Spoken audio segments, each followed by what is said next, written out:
It was 2017, and it was New Year's. My now partner and I had packed up the flat in the Hunter Valley and drove down to South Australia in Great White. My partner had got a promotion and a transfer with work, so we were making the move. We had left Big Red behind as a friend of my partner's was going to come pick it up. We drove to the city and stopped in at my partner's dad's house. Then we stopped at a very small country town in New South Wales and stayed with my partner's friend for a few days. Then we crossed into Victoria and stayed a night at another small country town with my partner's auntie. Then we would make the last leg of the journey to South Australia.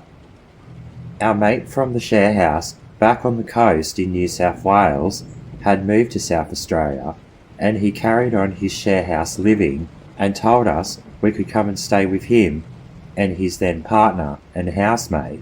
So we definitely had somewhere to go, and my partner still had a job to go to. Our mate lived in a 3-bedroom house in the far southern suburbs of the city. It was nice, it was quiet, and the surroundings and geography were very different to what I was used to back in New South Wales. The trees looked different, the rolling hills and the beach to the west looked astounding. The air and the climate wasn't humid like back at home, it was very arid. And what were all these power poles? They're made of concrete and steel. The power poles were all made of wood back at home. I guess all states have their differences, but honestly, this state was very different from the others I've been in.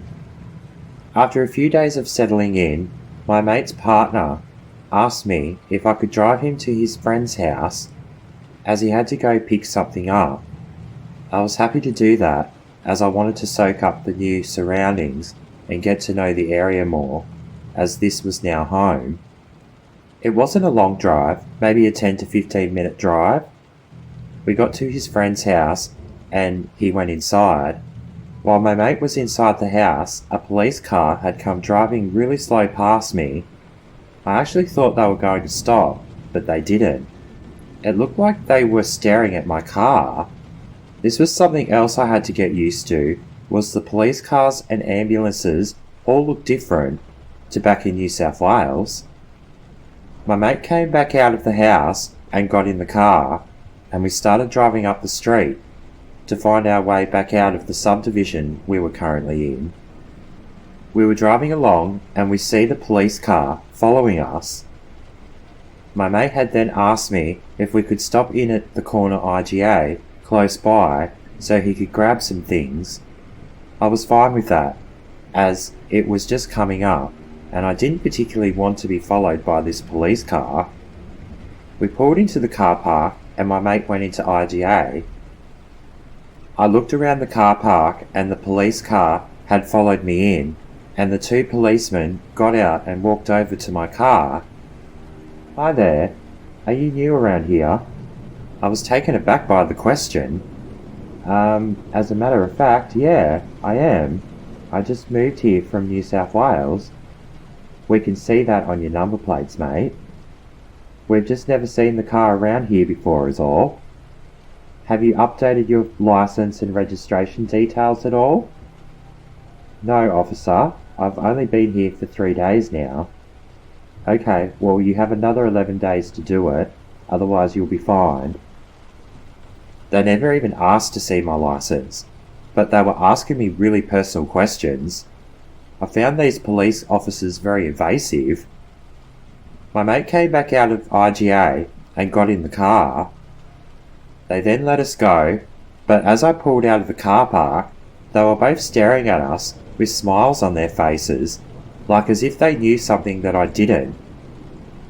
We drove back home, and I seriously thought the police approaching me like that was strange. My mate told me not to overthink it, as the police are probably just bored. The next day, I had gone down the road to the shops, and I had pulled out of our street and started down the main boulevard when I see a police car driving towards me. As I passed them, I thought to myself, was it the same policeman or not? I looked in the rearview mirror and seen they were now following me. If it was the same policeman, I would have thought they would have remembered me from the day before and that they would leave me alone, but they didn't. They pulled me over again. One of the policemen got out and approached my car. Sure enough, it was one of the same police officers from the day before. "Hey mate, just recognised you from yesterday, so I thought I'd do a random breath test. Oh, and we'll do a drug test as well." There was nothing random about this. I really started to feel like they were picking on me. I obviously came up clear with both tests. "Well mate, I guess we have no reason to keep you. Don't forget to update your details, okay?" They let me go and I continued down to the shops, feeling really uneasy. After I had come out of the shops, I noticed the police car parked on the side of the road. I drove past the police again thinking, they had just pulled me over not long ago. They won't follow or pull me over again. Well, they didn't pull me over, but they started following me again, right up to my street, and then they kept going. I got home and I told my partner what had been going on. He said they definitely were picking on me. This made me not want to drive, or at least drive that car. Our other housemate told me that I could drive his car if I needed to go anywhere. So I decided to do a little experiment. 2 days later, I had gone up to the shops again, driving my housemate's car this time. On the way there, I hadn't seen any police, so I just went about what I was doing. When I drove back home though, I seen the policemen in their police car patrolling the area again.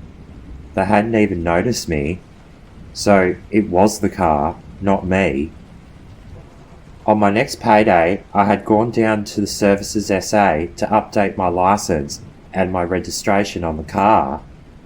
But of course, on my way down there, those 2 policemen in their car had spotted me and quickly started following me. Oh my gosh, why do they have to pick on me for? I thought. The police then pulled me over and the other policeman approached my car this time. "I see you haven't updated your details yet. I'm actually on my way to Services SA right now to do all of that. You're cutting it fine. It's almost been 14 days. Sorry officer, I only just got paid today, so I am sorting it out now." The officer then let me go, but they followed me to Services SA. I went in and changed everything over, and then I drove back home. Then, not a police car to be seen. What the hell? I thought. From there on, I wasn't bothered by any policemen at all. It's like the New South Wales plates had set them off, but now I just blended in with everybody else.